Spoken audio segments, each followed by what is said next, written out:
Siamo nei primi anni del Novecento e l'occultista e satanista Aleister Crowley, noto anche per il suo sguardo magnetico, pubblicava la magia.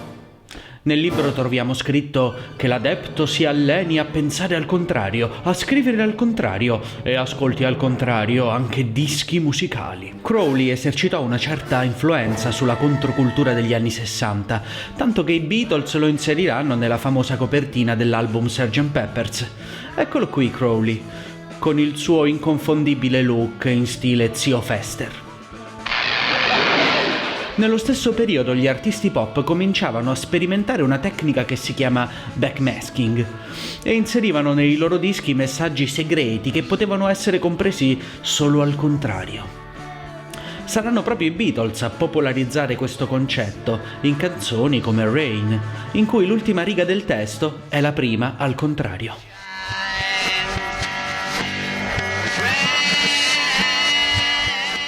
Il backmasking diventerà una vera e propria moda.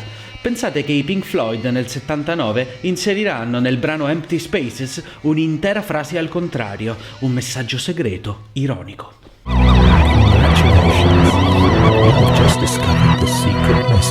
Ma sapevate che i musicisti hanno sempre inserito nella loro musica enigmi e messaggi di questo tipo? È anche il caso del compositore medievale Guillaume de Machaut, attivo durante la metà del 1300. Un compositore importantissimo, autore della meravigliosa Messa di Notre Dame, ma famoso soprattutto per la sua scucchia considerevole. De Machaut pubblicherà uno strano rondò a 3 voci che sul manoscritto stesso è vergato al contrario. Il primo caso di backmasking nella storia della musica. Vi ho incuriosito? Volete saperne di più? Beh, siete nel posto giusto. Bentornati in una nuova puntata di...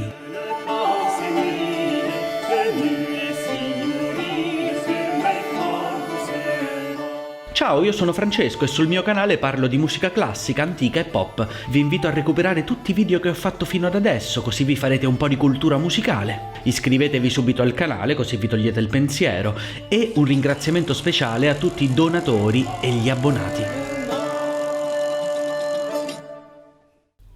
La composizione di De Machaut è quello che nella musica antica si chiamava canone cancrizzante. Alla fine della melodia, la prima voce ripete al contrario la seconda e la seconda prosegue cantando al contrario la prima, mentre invece il tenor, che in questo periodo spesso è la voce più bassa, ripete al contrario se stesso.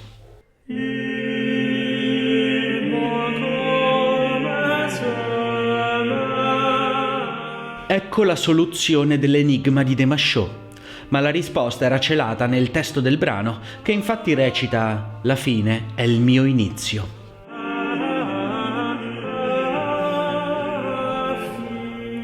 Nella musica di ogni tempo abbondano enigmi e messaggi nascosti di questo tipo.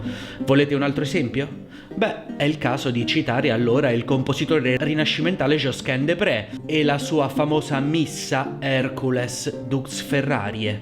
Spoiler alert, non c'entra niente Hercules. Siamo tra 4 e 500. In questo periodo i musicisti più stimati d'Europa erano i franco-fiamminghi. In questa zona, tra Francia e Belgio, venivano istruiti i musicisti eccezionali, esperti nella polifonia vocale, che poi venivano richiesti e lavoravano nelle corti di tutta Europa. Josquin compose la Missa Hercules in onore del duca di Ferrara Ercole I d'Este. La messa contiene un messaggio segreto. Il tema musicale di 8 note su cui si articola la composizione è ripreso direttamente dal nome del duca, facendo coincidere il nome delle note con le vocali del nome del duca. Hercules Dux Ferrarie, re ut re fa mi re. In questo periodo il do si chiamava ancora ut. Il tema di 8 note è esposto dalla voce più acuta all'inizio della messa.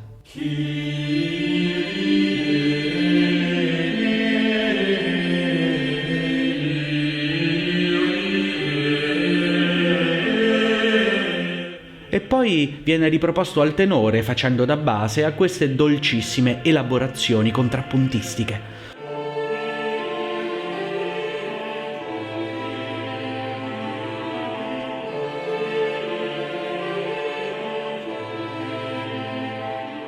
Notate la soavità con cui le voci si incastrano l'una nell'altra, generando una tessitura musicale perfettamente bilanciata.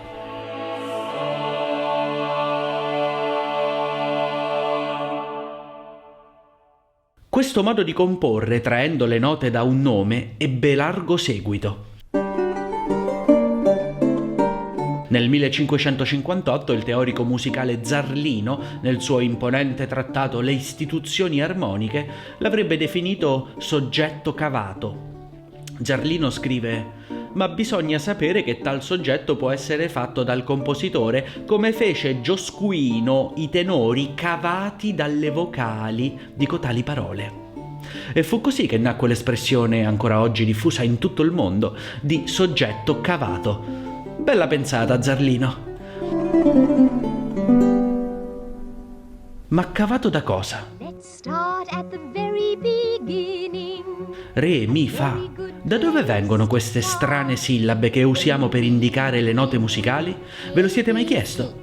Nel 1965 usciva nelle sale un musical popolarissimo, Sound of Music, noto in italiano come Tutti insieme appassionatamente.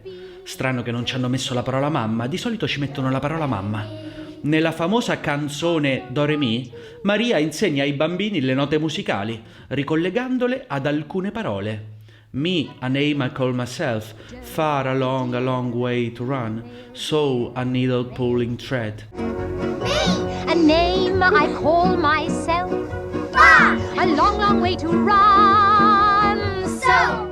Non molti sanno che il nome delle note nasce proprio in questo modo, ma molto prima di Tutti insieme appassionatamente, in un antico musical che i musicologi chiamano Ut queant laxis. Ut queant laxis.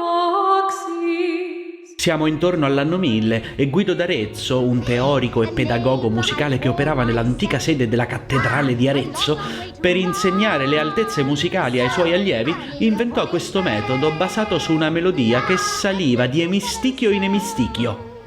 L'emistichio è la metà di un verso, lo dico per quelli di voi che guardano Mario Giordano. Comunque, in ogni caso, dalle prime sillabe di ogni emistichio derivano i nomi delle note che usiamo ancora oggi: Re, Mi, Fa e così via. Come vedete, il Do si chiama sempre Ut.